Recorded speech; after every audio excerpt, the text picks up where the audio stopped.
Ponios ir ponai, laba diena. Sveikinimai. Jūs ištvėrėte iki paskutinės šios konferencijos sesijos, reiškia, kad jūs esate labai ištvermingi. Žinau, kad diena buvo ilga, tačiau pažadu, kad išliksite budrus ir mąstysite, kol kalbėsimės. Tema labai įdomi. O ji yra tokia, kaip atgrasyti tas atakas, kurios nepatenka į NATO 5 straipsnio taikymo sritį. Ir kas yra tas 5 straipsnis? Jo sudėtis tokia, kad puolimas prieš vieną ar daugiau NATO narių yra laikoma kaip išpuolis prieš visas NATO narės. Ir iš to seka, kad imamasi reikiamų veiksmų. Tačiau po Krymo aneksijos įvairovė ir skaičius įvairiausių veiksmų, kurie būtent nepateko į NATO 5 straipsnio taikymo sritį, išaugo dramatiškai. Atrodo, kad jie tarsi tyčia nepatenka į to 5 straipsnio taikymo sritį. Vakar visi stebėjome, kaip užsienio reikalų ministras ir komisaras Kubilius vėlavo į vakarienę dėl vieno iš tokių veiksmų, dėl sabotažo ir hibridinės atakos, tų skraidančių balionų virš mūsų oro erdvės.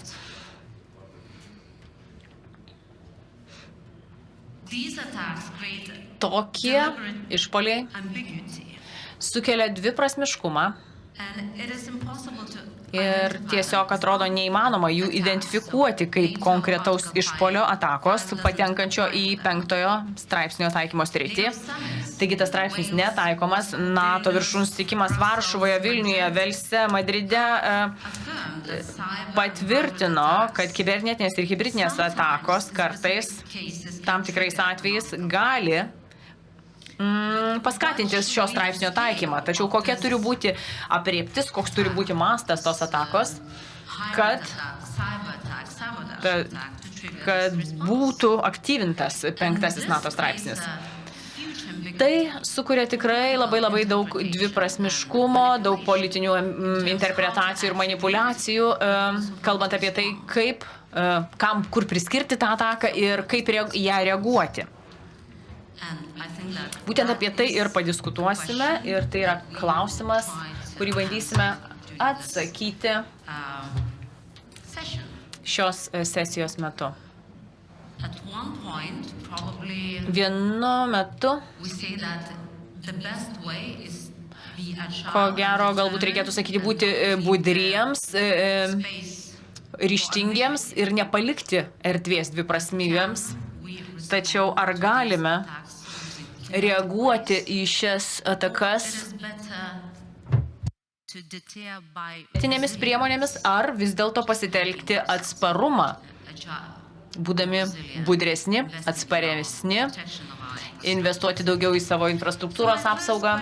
Tai mano pirmasis klausimas bus skirtas daktarui čia. Ir norėčiau jūsų paklausti. Galbūt galite savo patirtimi pasidalyti Indijos ir Ramiojo vandenyno regione. Kokie yra geriausi pavyzdžiai kovai su šiomis hibridinėmis atakomis? Kadangi gyvenu Pietų Korėjoje ir pietryčių Azija susiduria su daug įvairių hibridinių atakų, tačiau suvokimas, kas to lygio atakų ir jų sudėtingumo skiriasi. Tačiau jos turi vieną tikslą dažniausiai. Tų atakų organizatoriai dažniausiai turi 3 pagrindinius tikslus. Pirmiausia, jie nori įvertinti, kiek gerai pasiruošę yra priešininkai. Ir jeigu jie nustato ir įvertina, kad priešininkams stinga esminio pasirengimo, tokie veiksmai gali lemti eskalaciją tų provokacijų. Hibridinės atakos dažnai naudojamos karo metu, siekiant psichologiškai destabilizuoti priešininkus, demonstruoti politinę galią, tą mes matėme Donbaso regione, pasitelkiant Šiaurės Korėjos pajėgas. Ir taip pat siekiama tiesiog psichologiškai paveikti. Ir tokia taktika yra naudojama siekiant išvengti tarptautinio pasmerkimo, sulaukti atgrasomųjų reikšmingų veiksmų. Hibridinės ir kibernetinės atakos dažnai yra vykdomos tiek kariškių, tiek civilių. Ir dabartinės visuotinės karybos laikais tai yra įvairiausiomis komunikacijomis priemonėmis, siekiant paveikti kritinę infrastruktūrą, sukelti masinę paniką.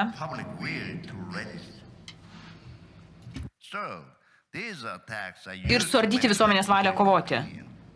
Ir mano nuomonė, dažnai tos atakos yra vykdomos tam tikrose ginčytinose teritorijose, kuriomis agresorius siekia pagrįsti savo naratyvą. Galbūt istoriškas prieštaravimus, pateisinti savo veiksmus.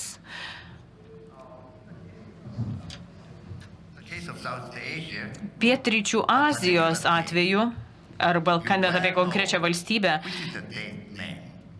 nereikia net su pavadinimo naudoti. Ji naudoja įvairius hibridinius metodus. Visokiausi žeminantis veiksmai prieš oponentus, kuriuos gyvendina civiliai. Kinijos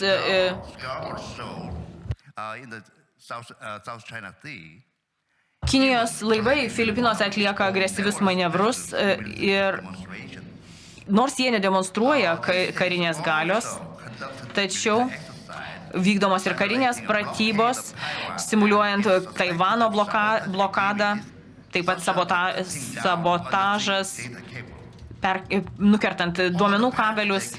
Ir per pastarąjį dešimtmetį įtartini incidentai su kabeliais Azijoje buvo nepaprastai dažni. Kinija taip pat teigia, kad istorinis melas yra eksploatuojamas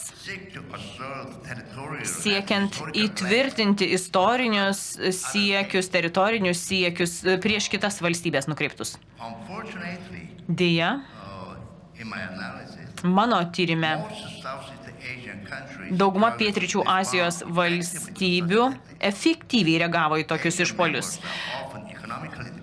Tos valstybės dažnai yra priklausomos nuo valstybės agresorės, tai yra nuo Kinijos, ir įpareigotos diplomatiškai negali labai reikšmingai. Kai kurios bandė kariniais būdais atsikirsti, tačiau jų pastangas riboja tiek karinė galia, tiek ekonominiai pajėgumai. Ir iš to mes galime daryti 3 išvadas. Kaip geriausia kovoti su hibridinėmis ir kibernetinėmis atakomis. Pirmiausia, politiniai lyderiai turi pasirengti strategiją ir suvokti tų hibridinių atakų rimtumą. Tai ne tik tai karybos sritis.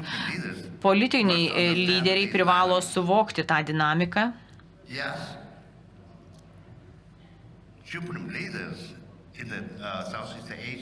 Pietryčių Azijos šalių lyderiai bei Europos šalių lyderiai turi susitelkti ir informuoti visuomenę, parodyti valią, vengti tokių provokacijų.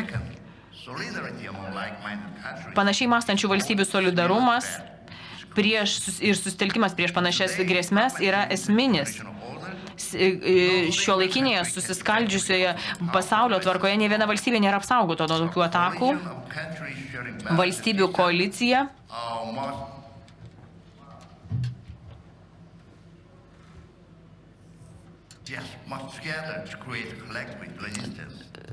turi imtis kolektyviai kovoti,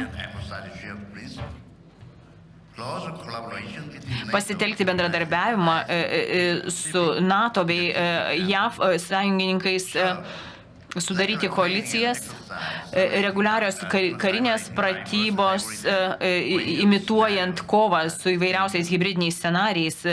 Tai yra vienas iš sprendimų.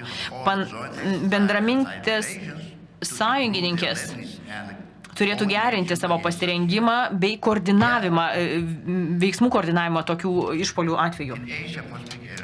Azijos ir Ramiojo vandenyno regione, taip pat ir Europoje, agresoriai nori vieno dalyko – priversti žmonės bijoti, mažiau pasitikėti savimi,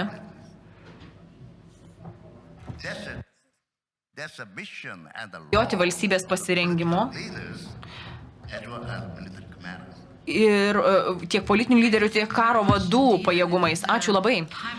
Iš tiesų, hibridinės atakos vyksta ne tik Baltijos jūros regione, Juodojoje jūroje, Ramiojo vandenyno regione. Ir receptai kartais yra gan panašus: atsparumas, bendradarbiavimas, pratybos. Tačiau man įdomu, suprantu, kad viena vertus visi dažnai skundžiamės, kad Baltijos šalys yra labai nesaugios. Daugybė straipsnių teigia, kad Baltijos valstybės galbūt bus kitas taikinys, galbūt mes jau esame kare, tačiau esminis skirtumas nuo Azijos valstybių arba valstybių esančių Indijos ir Ramiojo vandenyno regione, mes esame NATO narės. Tai yra labai svarbus skirtumas.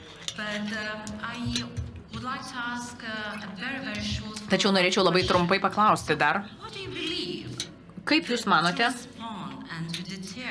norint duoti atsaką ir atgrasyti tas atakas, taip, atsparumas, pratybos, bendradarbiavimas, ar tai tik vieninteliai sprendimai? Ar kažkuriuo metu turime būti pakankamai drąsūs, kad imtumėmės kinetinių priemonių? Ir kas turėtų būti tas slengstis tam mūsų kinetiniam atsakui? Taip, būtent dėl to ir pasakiau, kodėl yra toks svarbus politinių lyderių vaidmuo. Diktatoriai, autoritarai kartais atrodo labai stiprus ir labai atrodo tvariai jų vadovavimas.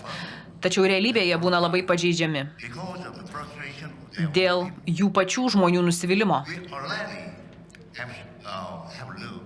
Jau matėme Sovietų Sąjungos griūtį ir demokratizaciją, išlaisvėjimą daugelio postsovietinių valstybių 10-ame dešimtmetyje, atsiprašau. Ir mes tikime savimi, tikime, kad bendradarbiavimas tarp lyderių padeda. Taip, mes turime tikėti, ginti savo vertybės ir jas skleisti tarp savo žmonių. Taigi, norėdami apsaugoti savo vertybės ir žmonės, taip, tai yra labai svarbu. Dėl to žiūriu į poną Hamiltoną. Žinau, kad diskusijos NATO dažnai sukasi apie tai, ką reiškia apginti NATO narės, kaip užtikrinti gynybą ir taip pat kaip NATO turėtų reaguoti į situaciją, kai kai yra išpuolis pagal 5 straipsnį. Tai gal galėtumėte šiek tiek plačiau papasakoti, kaip NATO, turėdama visą tą patirtį dabar, reaguotų, jeigu būtų kažkoks išpuolis prie Baltijos valstybės ar prie Lietuvos sienos. Ačiū Linui, ačiū visai geopolitikos ir saugumo studijų centrų komandai už puikiai organizuotą renginį. Man atrodo svarbu pasakyti, kad Rusija galiausiai žudys žmonės NATO valstybėje ir mes tinkamai neišspręsime šios situacijos. Kaip tvarkytis su ta pilkąja zona, ar kaip pavadintume tais išpoliais, kurie nepatenka į NATO 5 straipsnio apibrėžtį. Ir tuomet NATO atsidurs ties 5 straipsnio dilema ir mes matėme dronų įsiveržimą į Lenkiją, kuris buvo akivaizdžiai sąmoningas rugsėjo mėnesį. Ir netgi tas atvejis rodo, nušvietė galbūt šiek tiek JAV, tiek kitas NATO valstybės. Ir prezidentas Trumpas pasakė, kad tai galėjo baigtis, kad tai galėjo būti atsitiktinumas, tačiau tai nebuvo atsitiktinumas. Jeigu imtume tą kaip pavyzdį, ar tai, jeigu, tarkim, tai būtų buvę ne Gerbera dronai, o koviniai dronai su kovinėmis galvutėmis ir būtų nužudę daugybę žmonių ligoninėje ar mokykloje, labai galėjo taip nutikti. Ir Lenkija, ko gero, nebūtų pradėjusi 4 straipsnio konsultacijų, bet 5 straipsnio konsultacijas būtų pradėjusi ir tuomet būtų atsiradusi, ko gero, skirtis tarp NATO sąjungininkų, nes galbūt vieni sąjungininkai nebūtų norėję tuo patikėti. Ir būtų tikėję gerietiškais Rusijos ketinimais. Ir aš tą sakau, kad kalbant apie... Ir tikrai nebus teisinga pritaikyti tą 5 straipsnį, nes... Kodėl rusai tą daro? Nes pats straipsnis, 5 straipsnis buvo nustatytas kaip atgrasanti priemonė sovietams, vėliau rusų agresijai prieš NATO sąjungininkus, bet jis nėra pakankamai atgrasantis. Jame pasakyta, kad gali kilti karo prieš visas 32 NATO narės grėsmė, tačiau gan aiškiai Vašingtone yra sakoma, kad išpolis prieš vieną valstybę ir išpolis prieš visas.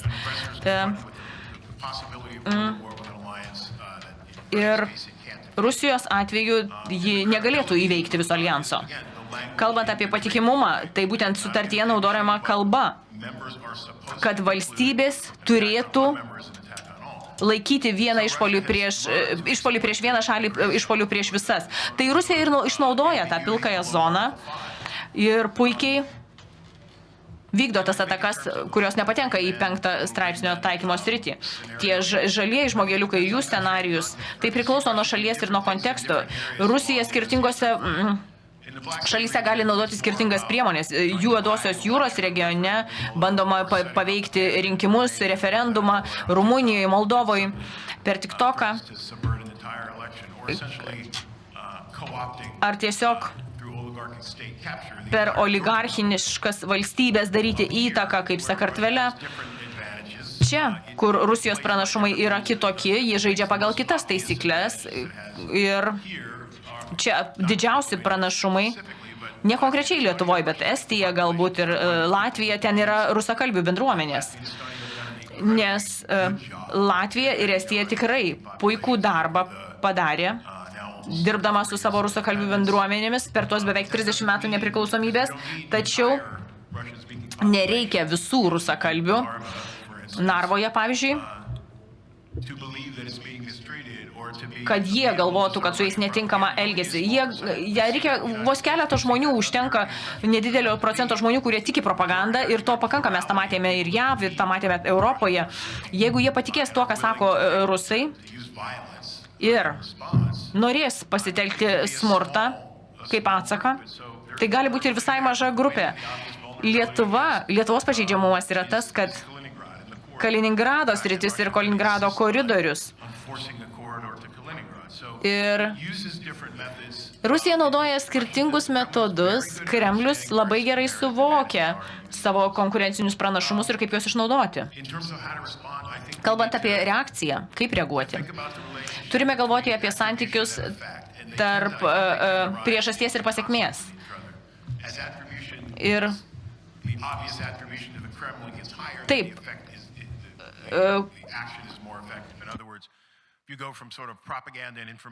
atsakomybės priskirimas, kuo didesnė atsakomybė priskiriam Kremliui, tuo galbūt didesnės šansai sulaukti atsako. kalbant apie kabelių nukirtimą Baltijos jūroje, dronai oro uostose, žalieji žmogeliukai. Einant, efektas yra didesnis ir Rusijos gebėjimas eskaluoti ir vis tiek išlikti toje pilkoje zonoje, stulbina. Pirmiausia, kalbant apie reakciją, mes susitelkėme ties atgrasimų neigdami tai. Mes susitelkėme ties visuomenės atsparumu, bandome būti kiek galima atsparesni.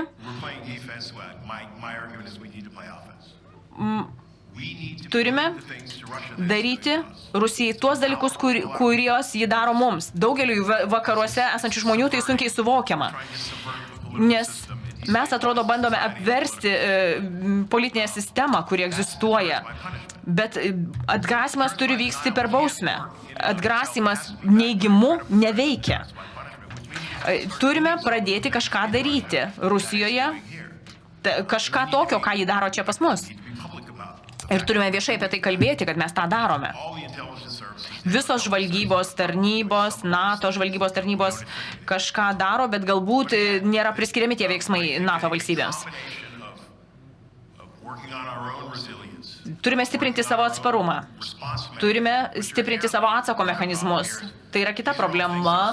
Tai yra visi tie dalykai, kurie yra laikomi karinio konflikto aspektais, bet tai nebūtinai tik tai karinio konflikto elementai.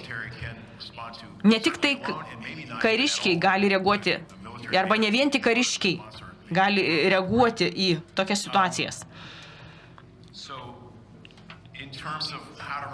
O kaip atsakyti, koks turi būti atsakas, tai turi būti bendras visuomenės atsakas, o kalbant karinę prasme, tai turi būti automatinis atsakas. Estija turi tą politiką įsivedusi, kad jeigu peržengiama siena, nesvarbu, ar jie uniformuoti ar ne,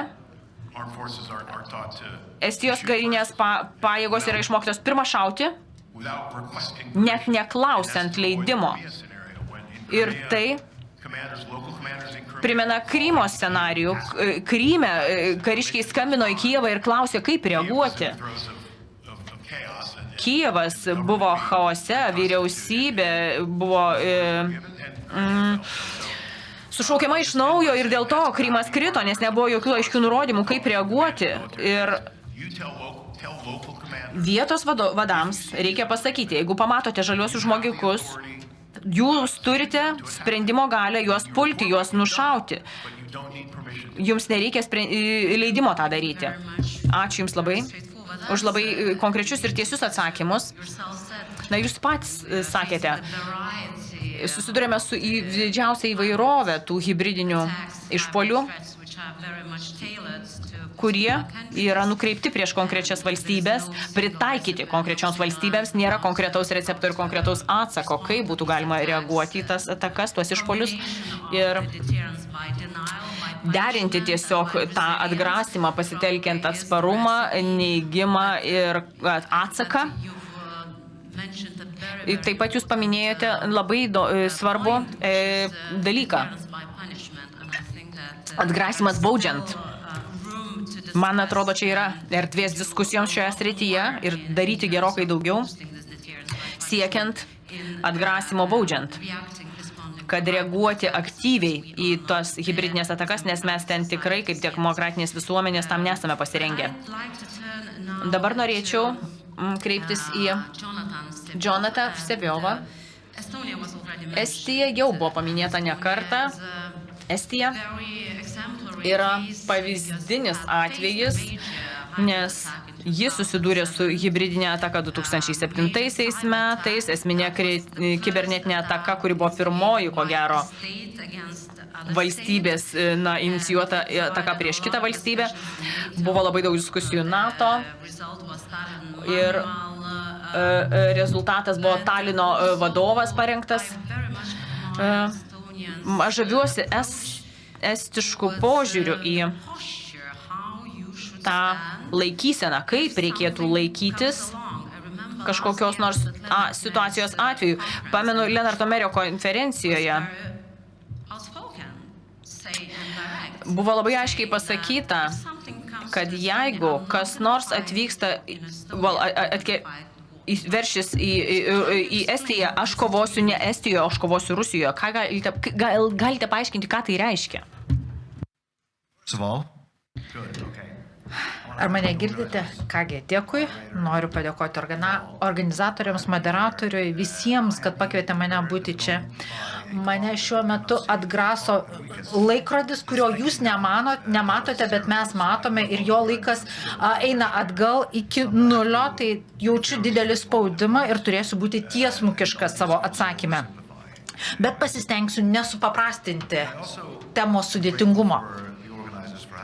Dėkoju organizatoriams už kvietimą, nes kiekvieną kartą, kai atvykstame į Lietuvą, mus giria lietuviai. Bet su Lietuvos ekonomikos augimu tai tampa labai retas reiškinys, nes mes stagnuojame. Tai pagiros iš lietuvių vis yra labai vertinamos. Kai mes atvykstame į Lietuvą ir sėdime štai ant scenos, lietuviai visą laiką būna labai mandagus ir labai mus giria. Nors kartais klausimas ar pagrįstai. Aš norėčiau 6 dalykus paminėti. Tai dėkoju, kad pradėjote nuo 2007 metų ir kibernetinių atakų. Kibernetinės atakos, kuri išgarsino visas kitas kibernetinės atakas. Problema su atgrasimu yra tokia, jog šiandieną, kai tokiuose renginiuose kalbamės ir netgi už uždarų durų vyriausybėse kalbamės, labai dažnai turime iš naujo išmokti dalykus, kuriuos žinojame. Kai kurie dalykai, kuriuos pasakosiu, turi būti išmokti iš naujo. Nors tai buvo dalykai, kuriuos žinojame, mokėjome ir kurie buvo laikomi elementariais. Tai grįžtu prie 2007 metų kibernetinės atostogos. Tai buvo neįtin kompleksinė ataka, bet buvo atakuojami bankai, komunikacijos bendruomenės, visuomenė apskritai. Bet vyriausybei prireikė laiko, norint įtikinti, kad ne kompiuterį mus puola. Pasižiūrėkime į situaciją Lietuvoje. Man sunkiai sekėsi pasiekti Vilnių dėl balionų, oro balionų, bet ne oro balionai mus puola. Ir ne šešėlinis laivynas, kurį reikia atgrasyti. Ne, mus puola žmonės, gyvi žmonės, kurie kitoje pusėje spaudžia mygtukus. Juos reikia atgrasyti, ne kompiuterį. Taigi nesuklyskite. Ir pasiklyskite techniškume. Mūsų atveju visą laiką mus puola jis, žmogus, kitoje technologijos pusėje. Tas žmogus priima racionalius sprendimus, atlikęs kaštų naudos analizę. Taigi nekalbėkite apie kompiuterius, kalbėkite apie žmogų kitoje pusėje. Mūsų regionas yra pakankamai paprastas, tiesmukiškas. Turime šalia vyruką, turinti režimą, kuris yra diktatorius, ir kalbu apie Vladimirą Putiną. Jis įgyvendina politiką, kuri yra nuosekli, jo veiksmai nuosekliai atitinka jo politiką. Jis turbūt yra pats skaidriausias, permatomiausias lyderis pasaulyje. Jis viešai aiškina, ko nori pasiekti. Jis neturi atskiros Estijos politikos, atskiros politikos Lietuvai ar atskiros politikos Ukrainai ar Europai. Ne. Jis siekia politikos ir įgyvendina politiką, kurią laiko Rusijos užsienio politika, kuri yra nukreipta į rusiškojo pasaulio suvienijimą, įskaitant Krymą, ir iš esmės pakeisti politiką, kuria iš esmės siekiama pakeisti Europos saugumo struktūrą, turint saugumo buferį, zoną prie mūsų sienų. Tai nieko naujo. Žemyninės imperijos visą laiką norėjo to padaryti. Mažas valstybės prie sienų paversti buferinėmis valstybėmis. Tokiu būdu Putinas nori užsitikrinti vietą prie suaugusiųjų stalo pasaulinėme kontekste. Jis nori dalyvauti pasaulinėse užsienio reikalų diskusijose. Jis nori būti kartu prie stalo, kartu su kiniečiais ir kitomis didelėmis galiomis. Jis nori garantuotos vietos organe, kuris priima pasauliui svarbius sprendimus. Jie valdo kompiuterius, kuriais mus puola. Ir mes turime suprasti, kad Putinui ne tik Estija yra problema. Ne, mes esame tik tai bendros politikos jų dalis. Atgrasimas yra paprastas. Taip lengviau pasakyti nei padaryti, bet kad ir ką norime pasiekti, turime užtikrinti, kad kai elgiamasi netinkamai, rezultatas būtų priešingas tam, kurio norėjo Rusija. Centrinis užsienio politikos tikslas jiems yra Ukraina, ten yra užstrigusi Rusijos kariuomenė. Vis dar laukiame sprendimo, ar XIX amžiaus imperija gali ir išgyventi 21 amžiaus Europoje.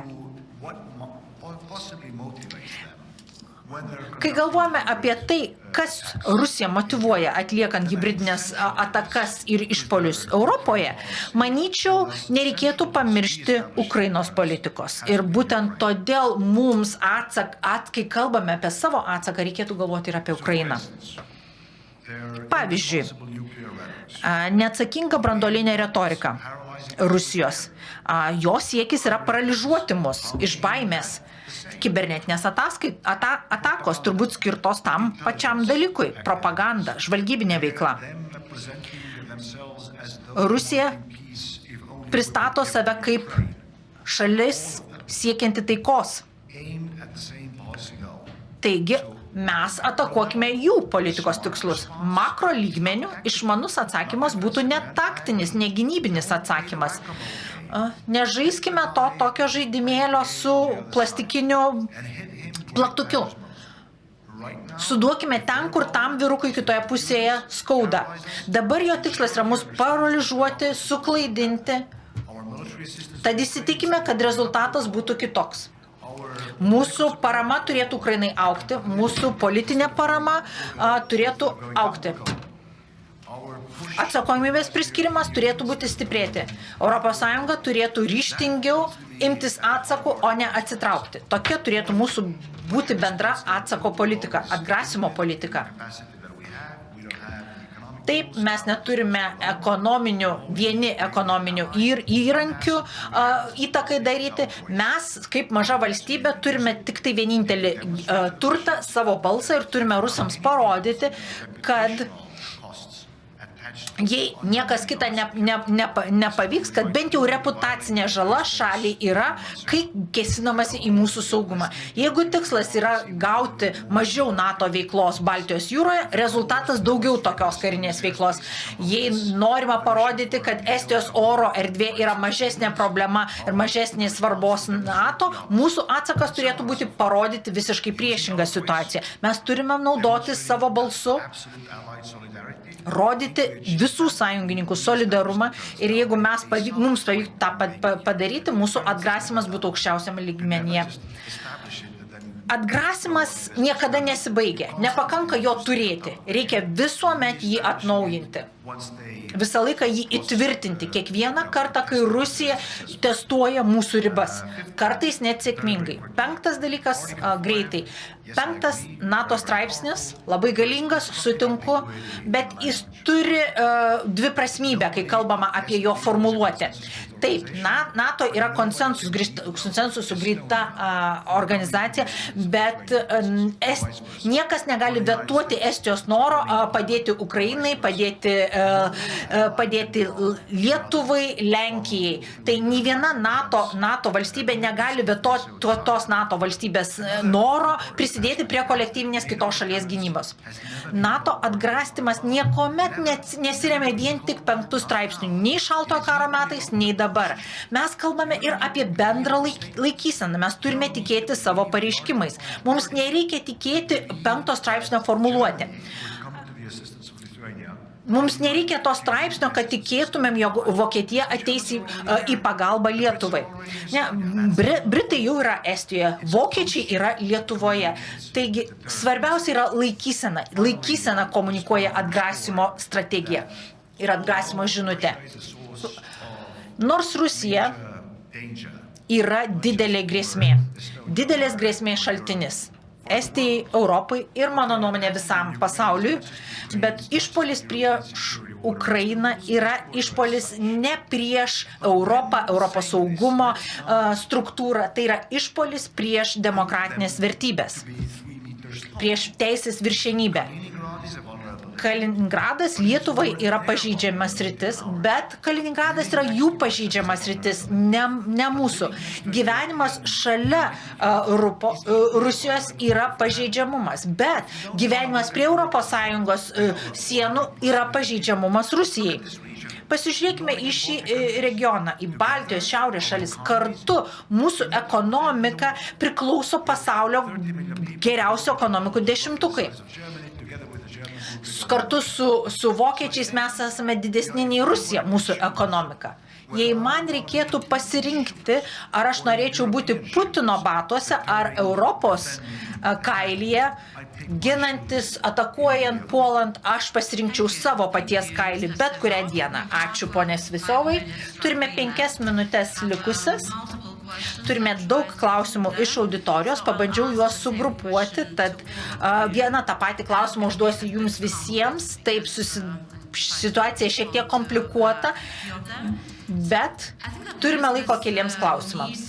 Manau, jog egzistuoja poreikis išplėtoti šią idėją, atgrasimo per bausmę. Ar tai turėtų būti pagrindinis atgrasimo būdas, kokių priemonių galėtumėm imtis, ar mes turėtumėm sankcionuoti kažkokias valstybės institucijos, ar turėtumėm atakuoti satelitinės valstybės, šešėlinius žaidėjus. Galbūt reikėtų daugiau dėmesio skirti ekonominėms sankcijoms, kurios turi poveikį. Taigi, kaip padidinti kaštus išpolių Rusijai. Pirmiausia, kreipiuosi į poną čia, paskui pereisime prie pono Hamiltono ir Seviovo. Turime 4 minutės, 4,5 gal. Norėčiau patarti savo Europos draugams. Pirma,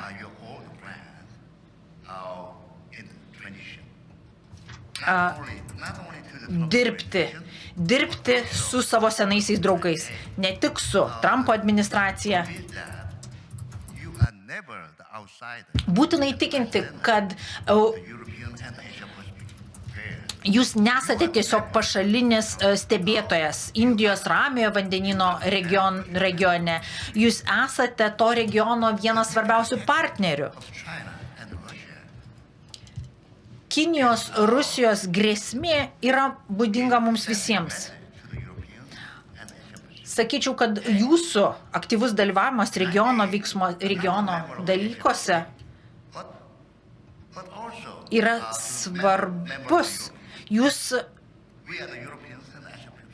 esate europiečiai, bet mes kartu esame Europa ir Indijos Ramiojo vandenyno regionas, bendradarbiaujame kartu.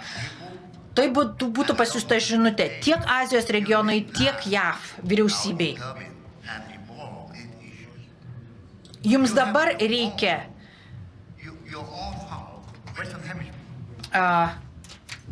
dalyvauti, kas vyksta pasaulyje. Taip, jūs turite ką veikti savo regione. Ir tam tikrą prasme Indijos Ramiojo vandenyno regiono problemos nėra jūsų problemos, bet tai reikia įtikinti sąjungininkus. Bendradarbiavimo svarba. Būtent todėl svarbi yra politinė komunikacija. Būtent todėl būtinas ir komunikacija su JAV. Na, aš ko gero pasakyčiau, kad kalbant apie atgrasymą baudžiant, taip, visiems atrodo labai sunku tą įgyvendinti, niekada apie tai nebuvo kalbama. JAV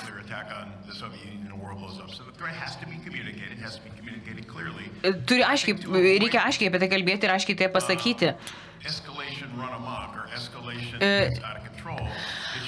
Kai eskalacija jau nebekontroliuojama, jeigu kažkoks paketas sprogsta, DHL patalpose Vokietijoje, kažkas turi nutikti ir Rusijoje.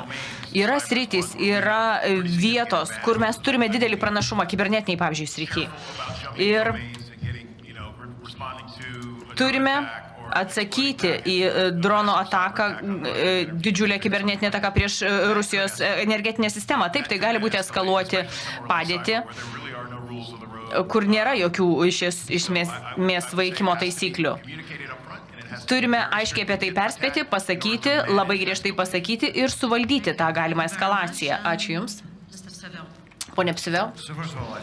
Pirmiausia, manau, kad turime užtikrinti, kad rusai suprastų, kad 5 straipsnis yra tai, ką mes sakome, kad tas straipsnis yra. Nėra tai, kad jie gali apibrėžti, kas patenka į tą 5 straipsnio apibrėžti. Būtent tai ir lemia tos savokos dviprasmiškumą. Mes niekuomet neturime sakyti, kas nepatenka į tą 5 straipsnį. Jie turi spėlioti. Tai turi būti strateginis mūsų pranašumas. Kalbant apie atgrasymą per bausmę, tai neabejotinai tą reikia daryti. Neturime laiko išsamioms diskusijoms, bet galbūt čia kitiems renginiams galime pasakyti, ne visiškai pritariu tam šokinėjimui tarp skirtingų sričių. Jeigu rusai pažeidė mūsų oro erdvę, mes nenorime, kad jie pažeistų mūsų oro erdvę, kaip atsakas mūsų turėtų būti galbūt pažeidimas jų oro erdvės. Bet jie ne tik atskrido į 12 minučių 4 km į Estijos oro erdvę, jie net ir sekundės skraidė virš mūsų sostinės valdžios institucijų. Galbūt mes turėtume su naikintuvais praskristi virš Kremliaus ir tuomet pakalbėti apie eskalacijos potencialą. Taip, nemažas eskalacijos potencialas.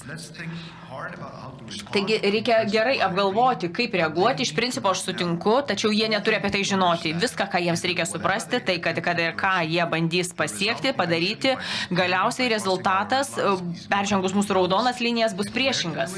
Ir mes 9 kartų iš 10 turime pasitelkti ukrainiečių pagalbą, dar aktyviau remti Ukrainą ir dar aktyvesnės sankcijas Rusijai įvesti. Ačiū, labai įdomi diskusija. Mums stinga laiko. Manau, kad galėsime pratęsti prie taurės vyno ar vandens, ko jau jums norėsis vėliau vakare.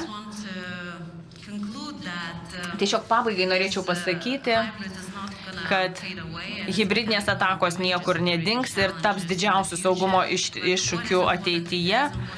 Tačiau svarbu, kad mes pakeistume savo mąstyseną, savo požiūrį, tai yra ta pati grėsmė kaip ir karyboje. Jeigu mes neįgyvensime atgrasimo per bausmes, hibridinių atakų srityje, turime duoti atsaką tam priešui, kuris vis puola mūsų žemę ir mūsų žmonės.